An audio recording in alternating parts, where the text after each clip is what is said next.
अस्सलामुअलैकुम दोस्तों, dragon ball जी में हमें ये बताया गया था कि जो भी पुटारा फ्यूजन का इस्तेमाल करता है वो हमेशा के लिए फ्यूज रहता है।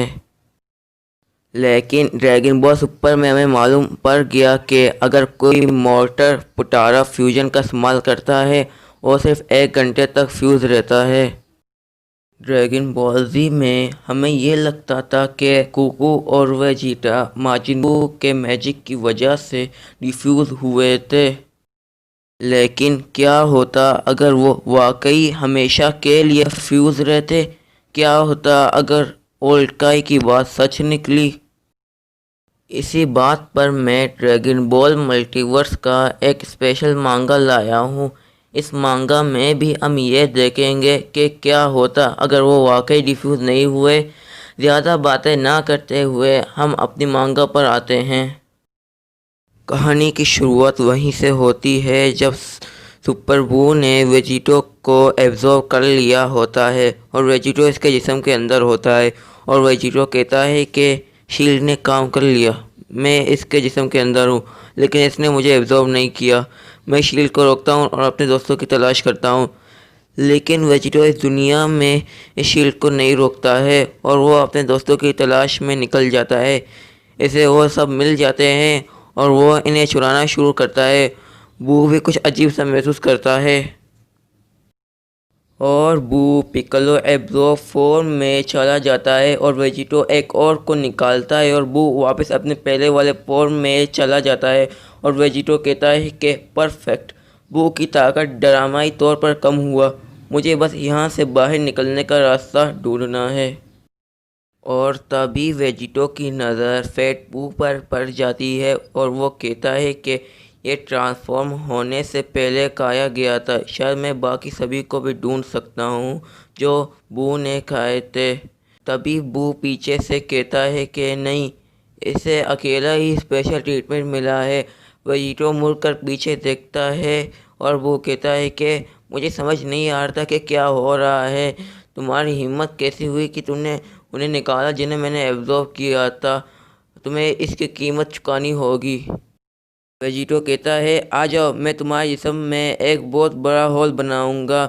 और वो हंसता है और कहता है तुम ऐसा नहीं कर पाओगे और हम देखते हैं कि वेजिटो एक ब्लास्ट करता है जो बू के सीने से निकलता है।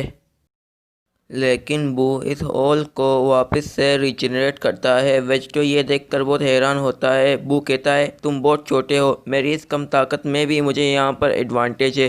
फिर वेजिटो कहता है चलो इसे और कम करते हैं और वो फैट बू के पोट को पकड़ता है।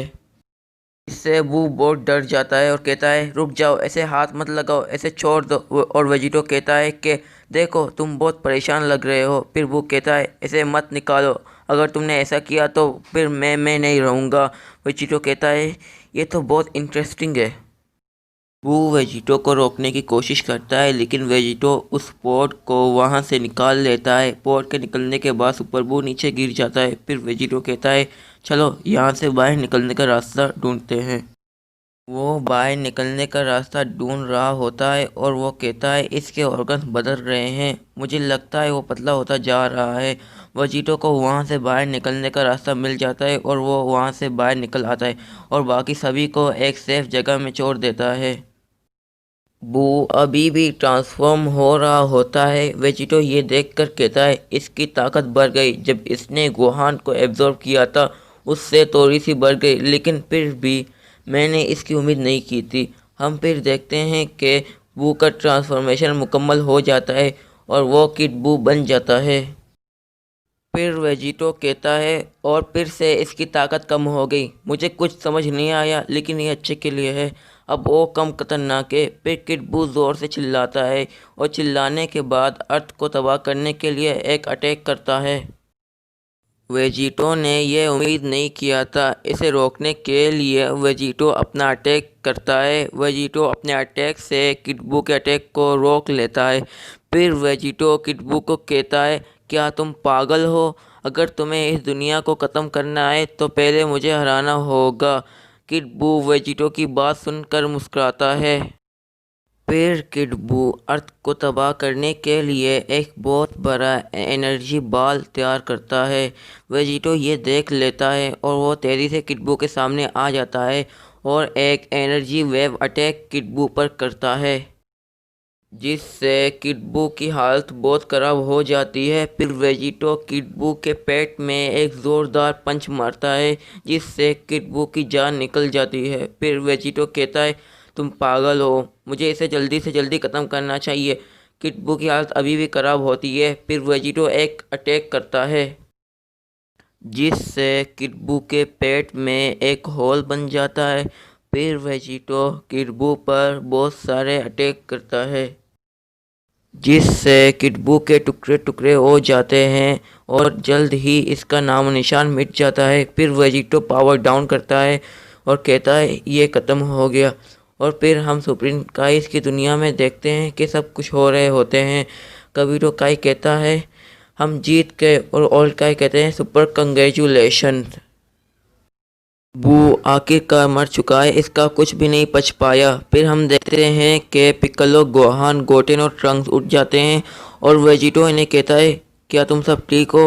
गोहान, गोटेन और ट्रंक्स वेजिटो को देखकर बहुत हैरान होते हैं और वेजिटो डिंडे से पूछता है, डिंडे हमें सभी ड्रैगन बॉल्स को जमा करना चाहिए और सभी इंसानों को वापस जिंदा करना चाहिए।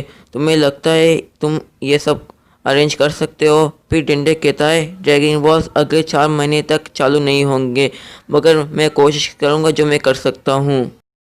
कुछ दिनों के बाद ड्रैगन बॉल जमा हो जाते हैं और डिंडे ने जल्दी एक्टिवेट करता है। सभी तबाही और जो मरे हुए थे सब पहले जैसे हो जाते हैं, लेकिन सन फैमिली और ब्रीफ फैमिली के लिए एक सरप्राइज़ है। और फिर हम देखते हैं कि वेजिटो कामिल लुकआउट में है और कहता है मैं नाई कुकू हूँ और वेजिटा मैं हूँ वेजिटो, मैं कुछ दिनों पहले पैदा हुआ था। फिर ट्रंक्स कहता है तो तुम मेरे फादर नहीं हो। वेजिटो कहता है मैं नहीं हूँ, लेकिन मैं तुम्हें उतना ही प्यार करता हूँ जितना उसने किया था। मेरे पास दोनों फैमिलीज़ के लिए प्यार है। फिर चीची और बुल्मा एक दूसरे को गुस्से से घूरती है। फिर चीची अचानक ही से हंसती है और कहती है मैं ये क्या सोच रही थी, कुकू तो 7 साल से मरा हुआ था, इसलिए मैं तुमसे तुम्हारी हस्बैंड नहीं छीनूंगी बुल्मा। फिर चीची वेजिटो को कहती है लेकिन क्या तुम हमारे पास मिलने आओगे और गोटेन के लिए एक फादर बनोगे। वेजिटो हाँ कहता है। जिंदगी ने ऐसे दोबारा शुरू किया। वेजिटो बगैर थकाए जीता है, एक ही बार में दोनों घरों में टेलीपोर्ट करता रहता है। वेजिटो और बुल्मा की एक बेटी हुई बड़ा, उसकी पोटेंशियल बहुत ज़्यादा थी। गोहान और विडेल की भी एक बेटी हुई पैन, दोनों बच्चे वेजिटो के शागिर्द बने। इनकी एडवेंचर्स अभी तो बस शुरू ही हुई है। तो दोस्तों आपको मेरी ये वीडियो अच्छी लगी होगी, मुझे उम्मीद है कि ये आपको पसंद आई होगी। तो आप इसे लाइक कीजिए। अगर आप चाहते हैं कि मैं ऐसे और वीडियोस लाता रहूं तो आप मेरे चैनल को सब्सक्राइब कीजिए। दोस्तों मैं आज आपको बताना चाहता हूं कि मैं 1 या 2 हफ्तों में एक नई व्हाट इफ बनाऊंगा। तो आप मुझे कमेंट कीजिए कि मैं किस तरह की व्हाट इफ वीडियो बनाऊं। तब तक के लिए खुदा हाफिज़।